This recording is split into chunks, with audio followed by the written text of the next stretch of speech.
Hello and welcome to the Ireland on the Fly podcast about the people and places of fly fishing in Ireland. And for this week's episode, I speak to another fly fishing guide and instructor, Peter Driver. Peter is a hugely experienced river angler and has fished for Ireland on numerous occasions, starting back in 2000 when he was just 19. He gives a fascinating insight into the level of competition and expertise required at the World and European Championships and why we still have so much to learn. Peter also owns the Piscari Fly Tying company, and we spoke about the increased interest and demand in fly tying and digital content since the outbreak of COVID. The last couple of weeks have been tying flies, making videos, being able to, it's almost like people have more time nowadays to have that conversation, to really understand what you're trying to get across to them and come back with answers. So I'm finding it really more interactive because people have more time online now to sit down and, you know, they're not rushing here, rushing there, just looking, gazing through the information, taking what they want out of it and move on. They're actually having time to really analyze it and come back with deeper questions. And it's good for us because it's actually making me kind of reconsider little things as those conversations develop, you know. So yeah, no, it's there's you know, there's and is it mainly the YouTube fly tying videos that you find are getting the kind of most engagement? Yeah, they are. Yeah, the YouTube videos are getting the most engagement because people have time now. There's a kind of two kind of trends going there at the moment. So you got the people that have been tying flies for a while or are more experienced and been tying flies for a long time, having more time to tie flies. And then you got this whole new strain of people that are coming on that maybe bought a bit of gear before, never used it, or they've decided, you know what, I've got so much spare time in my hands now, can't go fishing, let's learn how to tie flies. And there is an abundance of information on YouTube on how to tie flies, you know. So what we're getting those people come with questions. We're tying videos for those people, posting it to them, post them on our YouTube channel. Simple patterns, easy, effective patterns as well, because all the patterns we tie are, you know, the patterns that work for us. You know, I don't keep any patterns a secret or anything. Everything that works for me is what I put up. So, you know, people are tying productive flies, nice and simple patterns, not too complicated. And you're getting all this positive feedback then, you know, your videos are great and we're really enjoying it, ever so simple. And, you know, and so it's lifting their spirits a little bit like as well. So it's through YouTube mostly, and some posts on Facebook, pictures and stuff like that as well. And, you know, but no, it's been, yeah, it has been very busy now, thank God. I'm fascinated to see how post-COVID will we be as engrossed in digital, you know, that it'll be just become, this is the way, you know, we live and this is the way we expect it to be. Like now, obviously, well, I think COVID is certainly going to change personality traits. There's absolutely no doubt about that. It's doing it already. It's going to change people's personality traits in relation to social interaction in groups, crowded people, you know, crowds of people. You know, people are going to become more aware of, you know, their personal space. I've noticed the one thing that really bugged me a long time was, you know, standing in a queue and people standing right behind you and right in front of you. Because of a job I had for a long time, my personal space was something I protected very well, you know. And so we're now, you know, everyone's a bit more aware of personal space. But, you know, I think it's going to change, absolutely it's going to change personality traits as the way we behave as a society, I think. And I think, you know, people's access and digital media for a purpose, a real purpose, more so than just passing 10 minutes along the way. But, you know, because that's their way of communication, the way of interaction now, I think it's going to change completely. Yeah. And I think we're going to see, I wouldn't say more dependence on digital media, but I think we're going to see a lot more really important content being communicated through digital media as in relation to that kind of, it's kind of hard to put in the words when we trail a thought, but, you know, I think it's going to be, you know, that people are going to use, they're finding ways to use it an awful lot more than we would have had before. Yeah, exactly. I think to me, that's the key point, is like you said, it's like the other night I had a fly tying session on Zoom. I never used Zoom before. I had a guy from Australia, I had a guy from America. I had 2 guys from Europe, 3 guys from Ireland. And there was another guy that joined us from somewhere else. And we were all on the one screen and we were all tying flies together at the same time. Zoom, never done it before. And it was fantastic. It was brilliant. We had a 2-hour conversation that was absolutely amazing. You know? So that was something. Yeah, so it'll be the future of it, I think, in terms of, you know, if you want to come together, that's how you'll kind of do it, whether it's through Zoom or whatever. Like, but I think the flip side of it as well, though, is interesting, is that I think, and I know from speaking to a lot of people, is that they're using this time as a time to kind of reevaluate where they are in their lives and maybe thinking, do I really want to be working 60-hour weeks? Is it worth the hassle? And Yeah, there's nearly like people are saying, realizing the importance of family time and the importance of, absolutely. Yeah. the No, I simple actually things in had life. a situation. I had a situation in my life prior to COVID-19 where I actually made that decision for myself. Now, lucky enough, fly fishing has been my absolute passion and breath for my entire life. I live it and breathe it. I completely romanced by it. And coming into December, I had a decision. I worked in quite a stressful job at the time, was taking up a lot of my time. I had two young, small kids. My wife was a school teacher, and the business was getting very busy, and fishing was, something I was going after a bit more, but yet something had to give now. And in a very unfortunate circumstances, the decision was made for me by an accident one of my kids had. So I ended up having to just quit work. I just gave it up. Even though that's where I wanted to go, but I wasn't expecting it to quite happen so soon. But so I took left my job and started saying, right, well, look at it, my family's more important, my kids are more important, and following your heart and your dreams. Sometimes, life's not going to last forever. You only get one crack at this thing, and if you've got something burning inside you for a long time that you want to have a go at, have a go, fail. It's better than not going at all, as I always think so. And if you don't, When did you go full time on it, Peter? so full time December the 2nd was the date. Now I pretty much have been full time at it for 15 years. I've been working around the clock at it like for that, but I always had another profession. I used to work in the HSE for the last 12 to 15 years. So I gave that up completely in December and went then full time at this. But pretty much I was always working full time at it. Like, the job I had in the HC was kind of 3 or 4 day a week. But what they say is, they always say is, if you start a passion project on the side and then it gets to the stage where that becomes your full time job, that's when right, I can give up the job. Now, obviously, you were saying it was forced upon you because of other circumstances, but you haven't regretted it one bit since you've gone full time. None whatsoever. Nothing whatsoever. Absolutely been. Now I know COVID has kind of changed the course of the way things should have been going, because I was going to be child mining as well in there, But absolutely, I was, definitely to have the, not bragging, but to have the courage and the belief inside yourself to take that step to say, this is what I want. The fly fishing game is not something you're ever going to make your fortune out of. Not in Ireland or Europe. It's very competitive to be in. And I've never, and I suppose the one, if anybody, some people ask me about, what advice would you give me if I was to say I was going to get into fly fishing and try start up a business? I say, first thing you have to admit to yourself is you're not going to make a whole lot of money at this.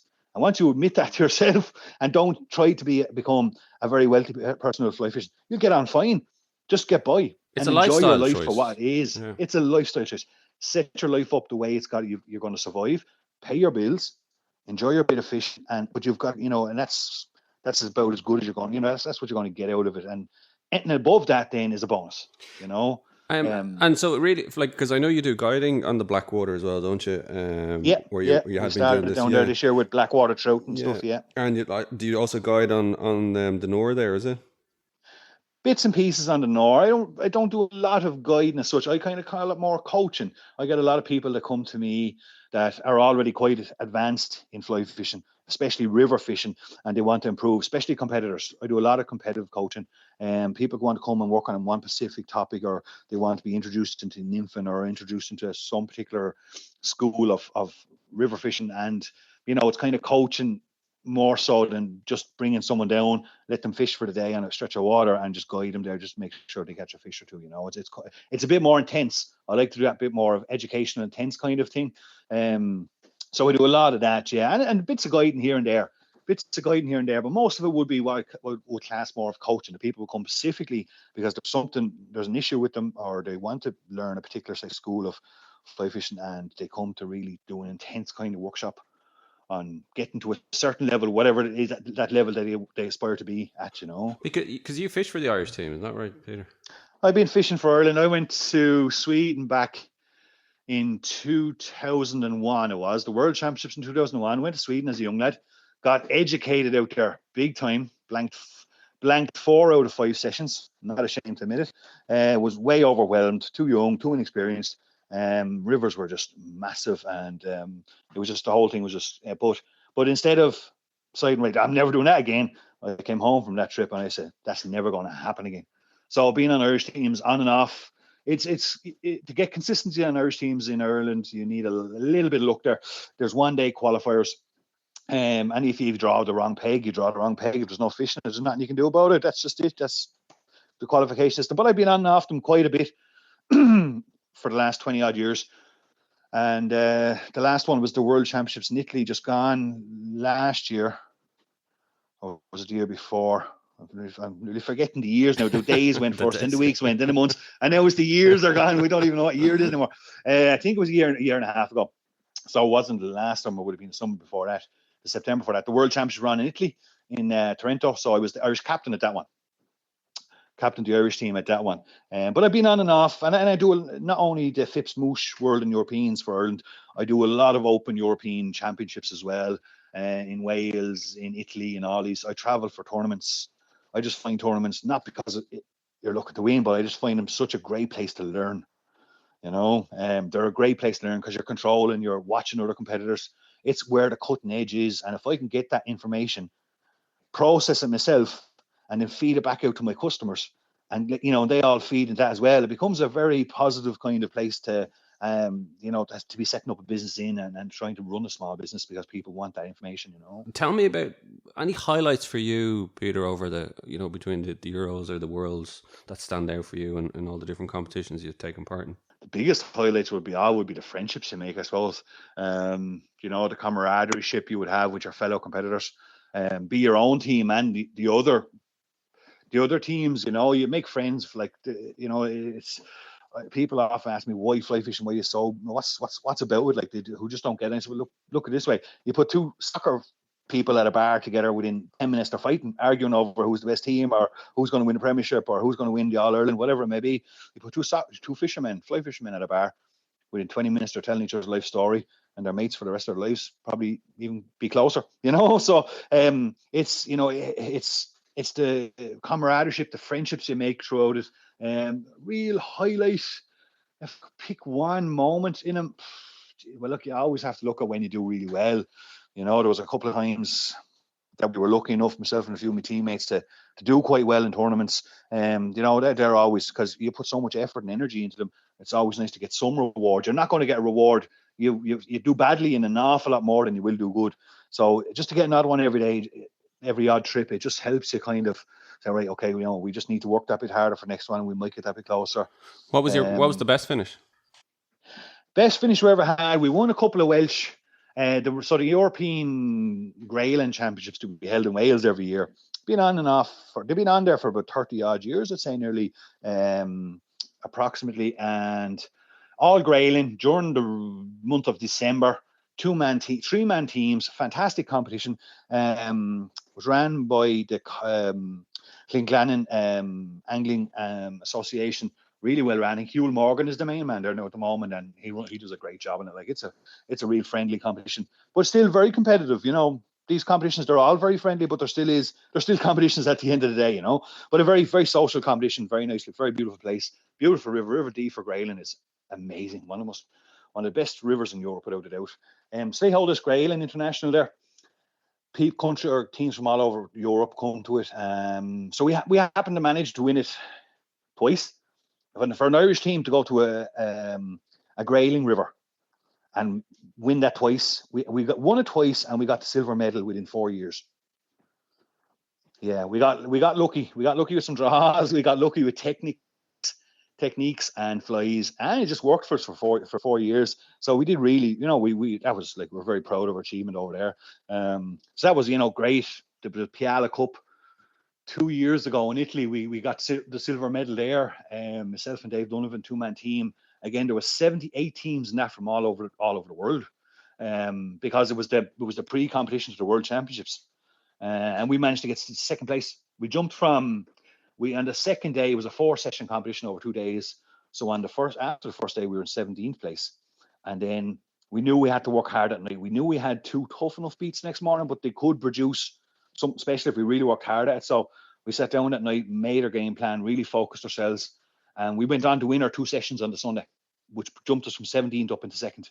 We weren't it was a first place was unattainable. Unfortunately, they were so far ahead of us. But to get up into a silver medal in that position for Irish competitors, because unfortunately in the fly fishing world, Irish competitors, we've never really got it right. We've never got our qualification system right. We've never really got the whole team thing off to it like other countries would have it. Like, an awful lot has to do with financial supports and stuff as well.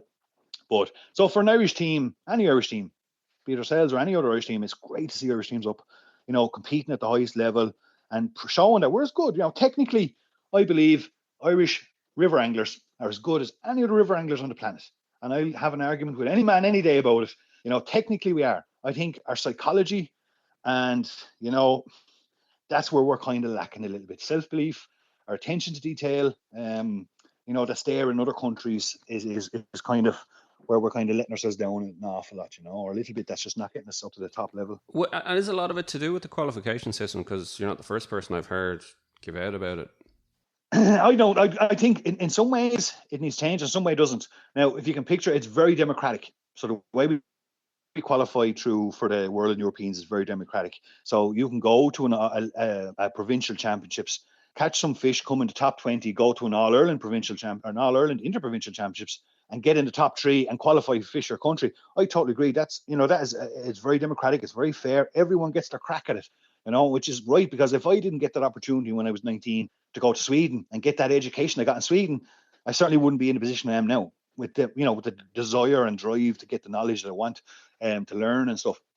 So in some ways is that, but when you look at the whole bigger picture of Irish teams and trying to get them up to that top bench, something needs to be tweaked. We need to find some way to tweak things to get some, I don't know what it is.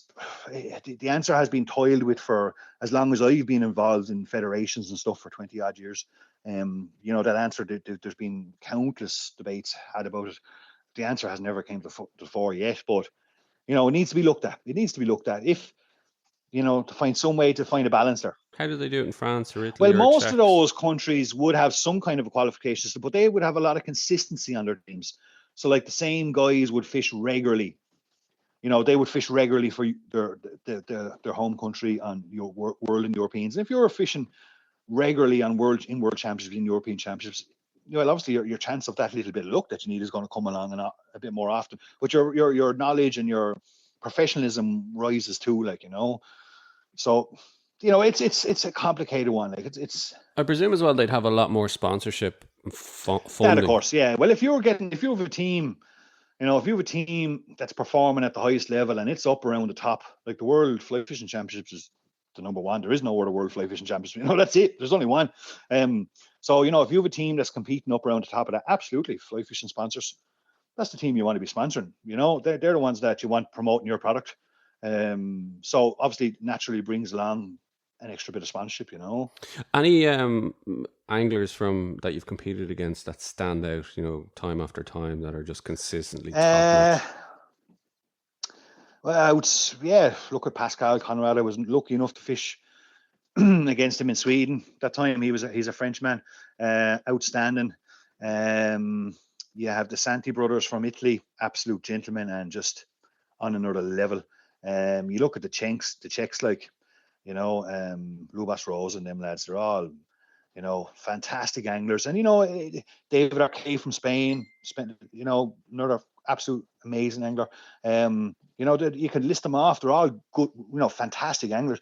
And it's not that they're doing it differently technically to us. It's just that it's so hard to play. It's just, the raw desire to achieve that is just so much more there than, they really, and their outlook, their the way they analyze it and break it down, and their attention to detail is exceptional. Like, I mean, it's exceptional. Like, and there's a lot of it to do with the rivers they would fish would be like the fish are a lot more spooky, so that they really have to be so specific in terms of how. Like, well, that would help.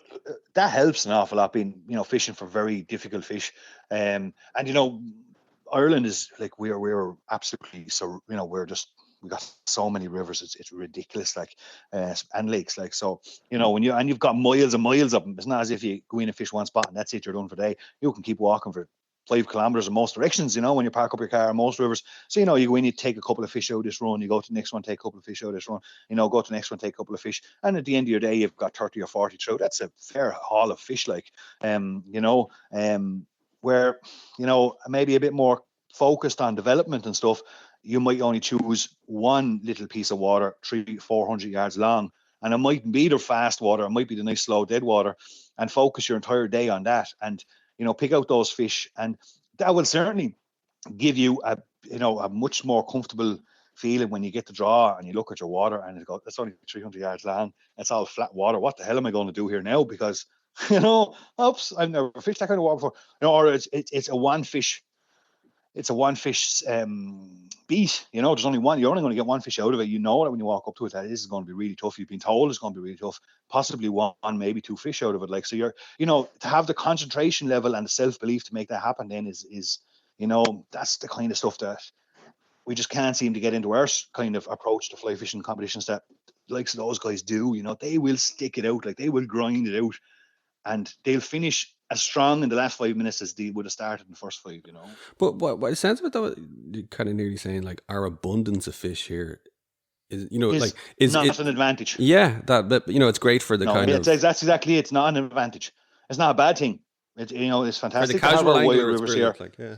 Absolutely, but for the competitive angler, you need to be tougher rivers. Yeah, you need to be. That makes you sharp. That makes you sharper. It makes you more attention to detail.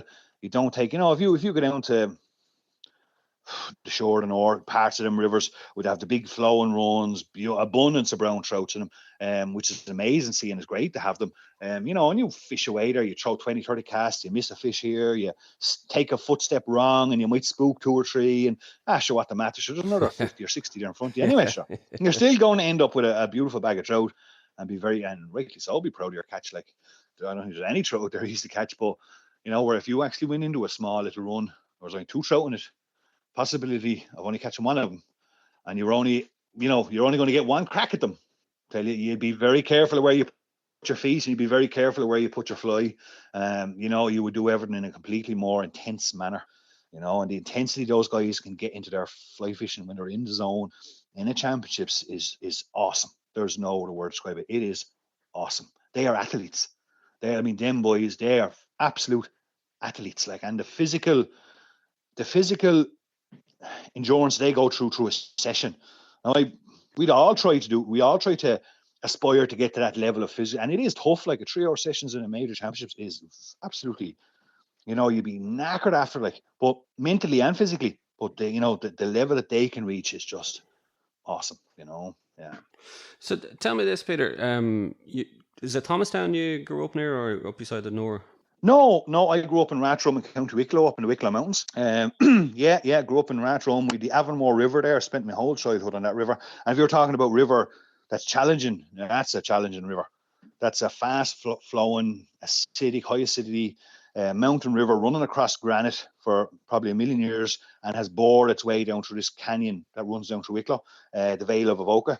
And magnificent scenery, absolute magnificent scenery, and it can be an absolute horror to fish. It's so slippy. The trout are so they're really not scary. They're easily spooked. They're always in a protective zone.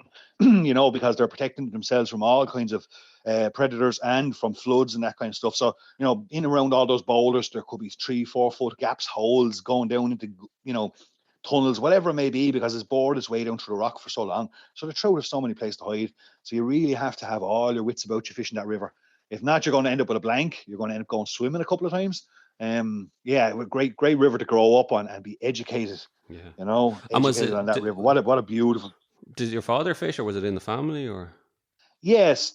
Dad was a lot of Dad's brothers. He came from a big family in Rathdrum, and they would have all fished. It was part of growing up back then. I suppose there was 15 of them in the family, so they didn't buy a whole lot of meat or something like that. They had a small little kind of farm there, did a few pigs and a few cows and stuff like that. And they'd done a lot of hunting and a lot of fishing. And, it was something to do. I suppose it was their pastime because there was nothing else to do back then. Dad really got into the fly fishing then. And even growing up, my memories of Dad bringing me fishing, walking the train tracks down to the river, fish our way back, things like that down in Avondale Estate and stuff like that. And then him always going to the Sunday. Back then, there was nearly a competition every second Sunday on the river. And, Dad did go down, and Mum would bring me down to the weigh-in, and I'd get to watch Dad. And, he won his fair share of them. He was the first Leinster man to win an All-Ireland in, what year was that now? He won an All-Ireland he won the Interprovincial All-Ireland in 91. And he was the first Leinster man to win one. River Provincial, back then it was all Munster anglers, were far superior. But the All-Ireland came up the Rathdrum and he won it on his home river. So that was a really big achievement, at the time, to win a national. So you come from good pedigree. Yeah, absolutely. So that competition, that competitive edge was always there, and so you're always there. You're based down beside the Nore now. That's their local river, is it? Yeah. So about, about 15 years ago, I moved to Kilkenny, and moved to Kilkenny, lived in Kilkenny City for a couple of years, then moved out to Thomastown here, just on the edge, halfway between Thomastown and Bennettsbridge. And that's where I reside now. Bought a house here. River Nore is probably only maybe a minute and a half from the front door. Perfect, lovely, quiet part of the country. Beautiful river. So all my fishing is done on the River Nore now and its tributaries. Probably not the best place to practice for competitions, but it's very enjoyable fishing. Yeah, you can get out for an hour. Or so very enjoyable. And absolutely. Yeah, what's your favorite type of fishing? Nymphing, dry fly? What do you? Well, nymphing is something I do a lot of, not because I enjoy it as much as I used to, but I do a lot of it because I want to stay on the edge. I want to try and, you're always developing, the stuff and setups I was using last year, I'm not using them this year. I've moved on a little bit, trying to perfect it, get a little bit better all the time. So I do a lot of nymph fishing. And most people that contact me for information or coaching, it's all nymph fishing. Dry fly, dry dropper, absolutely love it. That's relaxing, a bit more relaxing. I'm not as, while you're still developing and trying to improve all the time, but it's certainly a lot more relaxing than it would be when I'm nymphing. So, straight dry during the day, looking to bring trout up in the wild, on the blind, should I say, to patterns. I love that. I love trying to imitate a pattern that will actually attract trout during the day, not when they're in free rise in the evening time. I very, very rarely fish in evening rise. I love early morning fishing. I love being on the river to crack it on, break a day, and be down there. You're like the only person on the planet, with a dry fly, maybe a couple of trout popping up, and trying to take off a few select fish with a little pattern that you've just tied yourself, trying to imitate the natural insect. And that's that's the real thing, because then you're bringing the fly tying and the fly fishing together, really together, and you're not looking for big quantities. You're just looking for success.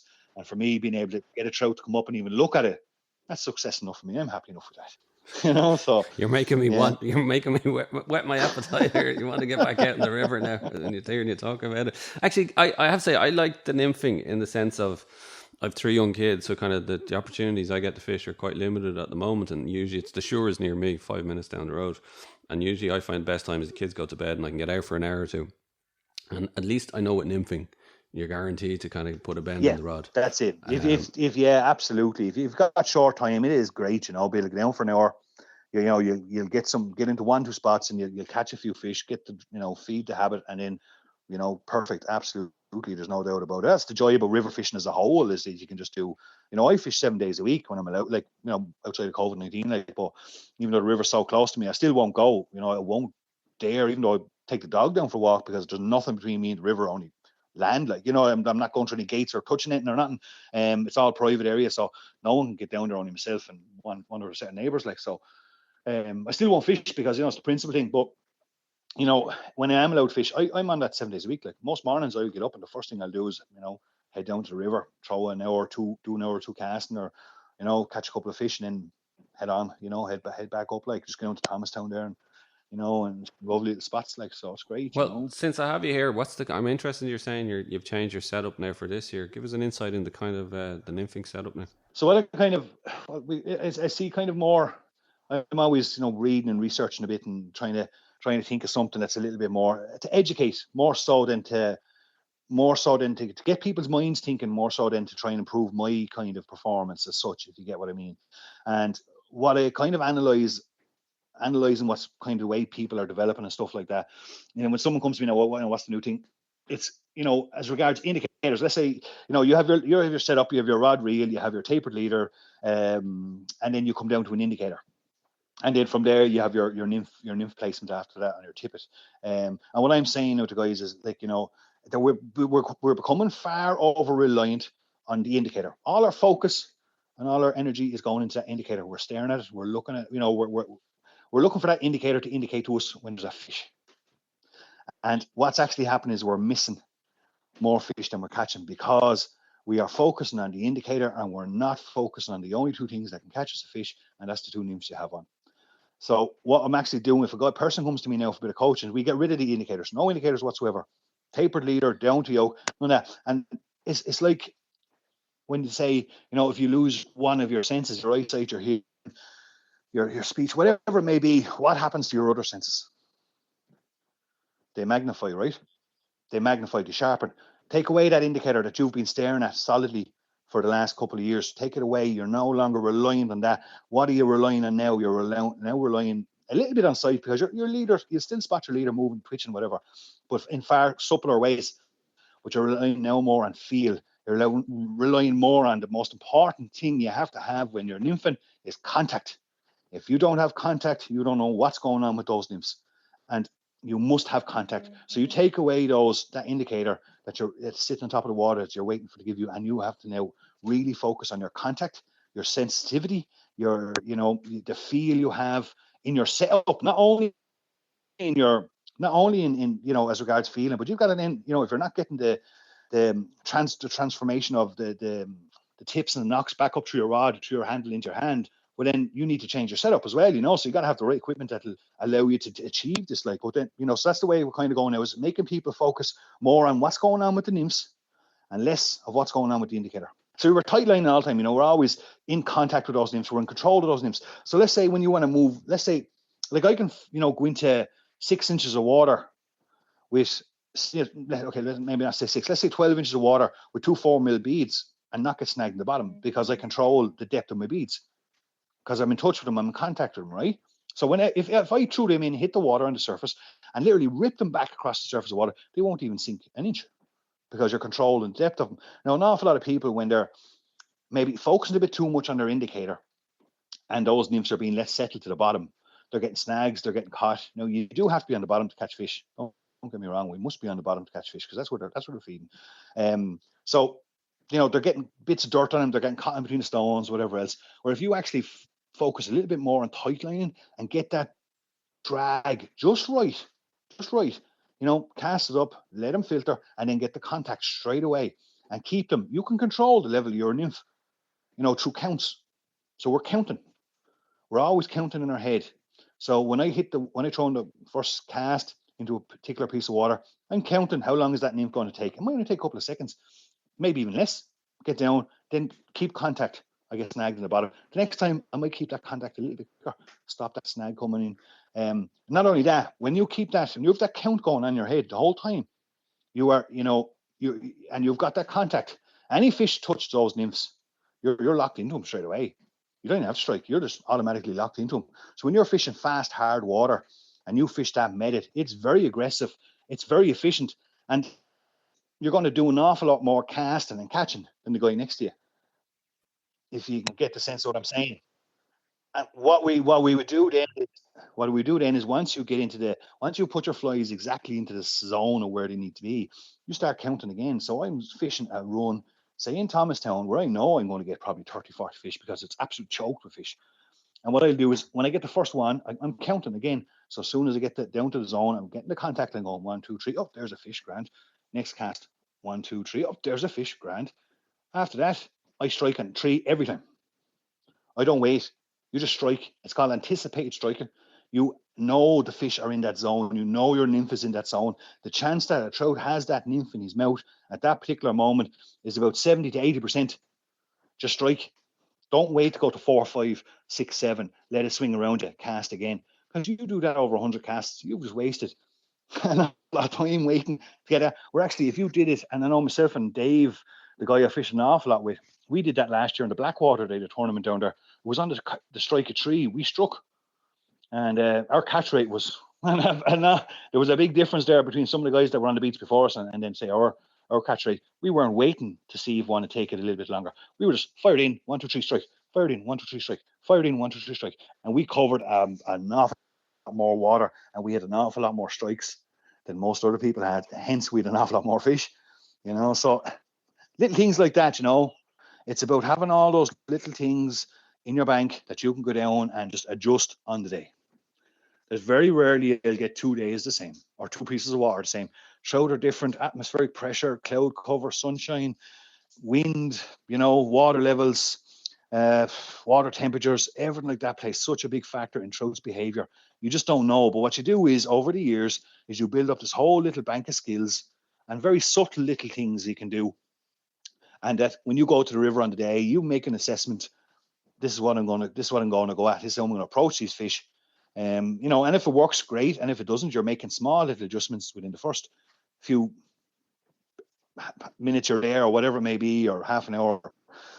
You make the little adjustments, use that skill set you have, and hence then you start picking off your fish, and that's really what it is like. You're gathering that, and that's where traveling and tournaments, like people say to me, how I want to get really big into fly fishing, I want to really get big into tournaments. I'd say first thing you do, stop buying gear, stop spending money on gear. I know it's terrible, and actual someone with a fishing shop is saying this, stop spending money on gear, start spending money on travel. Get out there, put yourself out there, go to places, go to Italy, go to Czech, go to Poland, find the guys out there that are fishing, find innovative. There's guys out there. Mirko Skafar in Slovenia is a genius. That man is so far ahead of his time, it's unbelievable. He's doing stuff out there that people aren't even dreaming of. There's other people around the world that go meet these people. They're all just normal human beings, very friendly.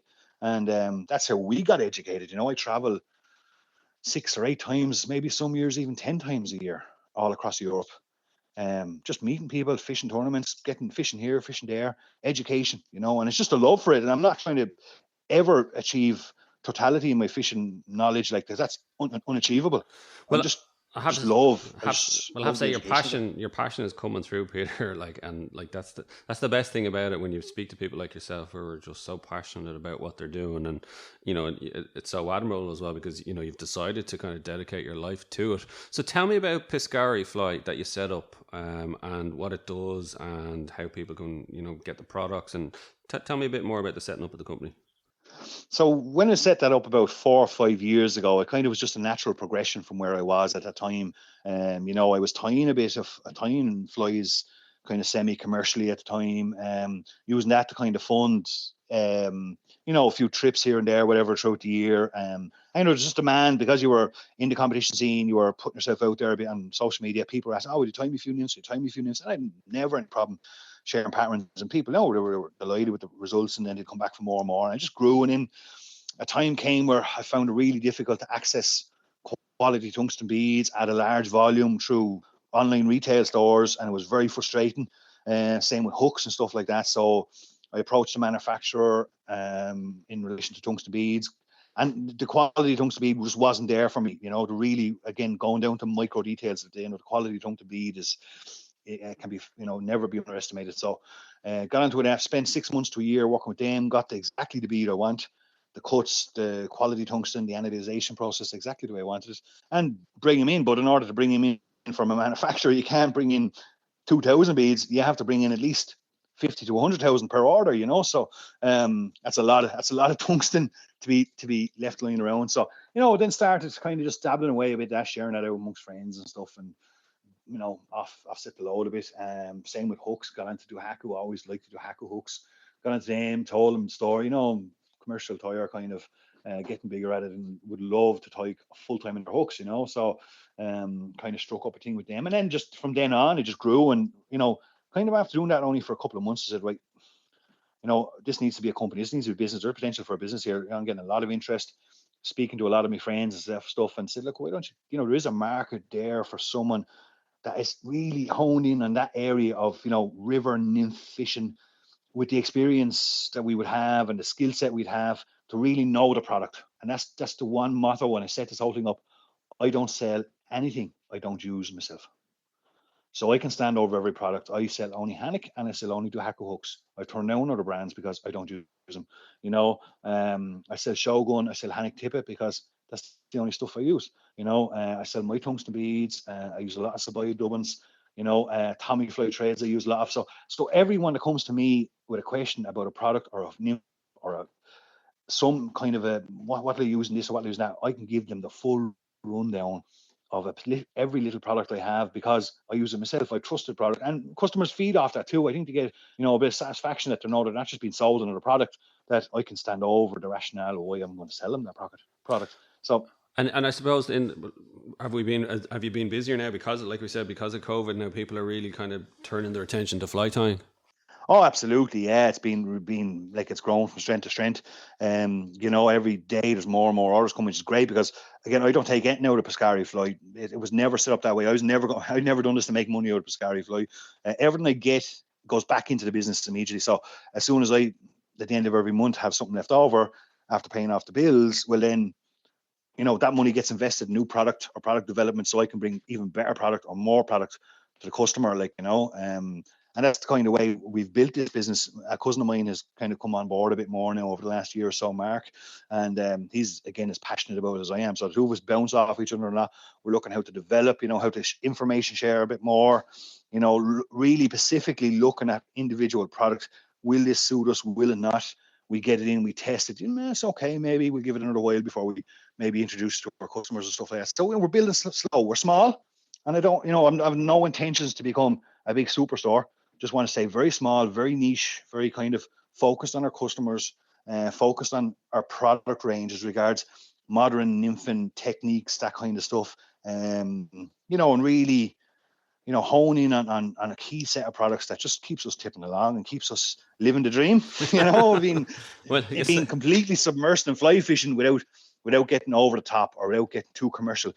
A big problem with fly tying and fly fishing nowadays is the commercialization of it. Unfortunately, it's a big business, and there's an awful lot of commercialization going on out there with social media and stuff like that. I know a lot of people ring me and ask me for advice on different products, and if I don't have something that doesn't suit them, I will tell them where to go and get it. I won't try and sell them something else in place. I'll actually give them the honest and say, look, I don't have what you want. I have something similar, but it's not what you want. I know what you need, and this is where you're going to go get it. So, but unfortunately, there is an awful lot of commercialization there that's involved in the business at the moment, and we don't want to get wrapped up in that kind of thing. We're quite happy staying small, but just be really looking, keep on our little market. And if people want to find out more, have a look at the products, and where do they go? So we got a website, www.piscarifly.com. They can go onto our Piscari Fly YouTube. We have a blog there, probably not being updated as much as it has been in previous years because there's no fishing. But they can go onto the blog there, and we have a lot of tips and chats going on there. Facebook, we've got Piscari Fly on Facebook. We're on Instagram. We're on Twitter. So by all means, my phone number spread across there. If people want to have a conversation, pick up the phone, give me a ring. I talk about fly fishing 7 days a week, 12 hours a day, so no problem. Send me a text, send us an email. Any questions or queries about anything, just by all means, we love to talk. We love to help people out and share information. And it turns around then because we get to learn more. If you get to learn too. You're always going to learn something new every day from somebody. So very best luck for the next stage of your journey. I know people will be fly tying a lot more, and they'll have a bunch of flies ready for the rivers post COVID. Yeah, everyone. There'll be plenty of full fly boxes going to the river in a couple of weeks. So please God. But what's the most important thing? If everyone just has their health, that's the most important thing. And I see an awful lot of things going on social media at the moment. I wish the government had lifted the ban for fishing, and I am the very same. I wish they would in a certain sense, but nonetheless, we have to bring it back into reality. There's people dying out there. There's families out there that are being destroyed because they can't go to their parents' or grandparents' funerals. So fishing can wait. As I put up a post there a while ago on social media, the rivers will flow. The rivers will flow, and they won't stop flowing. They'll still be there next year. But let's just everyone be safe and get out the other side of this, and then we can all go fishing together. Nobody in a rush. Let's just get that out of the way first, and then we can enjoy our fishing. So please God, everyone will be safe and sound, and we'll catch a few trout yet. Peter Driver, Piscari Fly, thanks a million for joining me on the show. Thanks for the opportunity. Yeah, love the podcast, and thanks a million. My thanks to Peter Driver of Piscari Fly for joining me on the show, and I'll be back next week with another episode of Ireland on the Fly.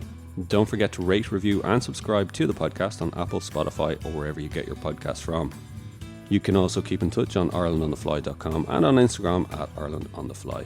Thanks for listening.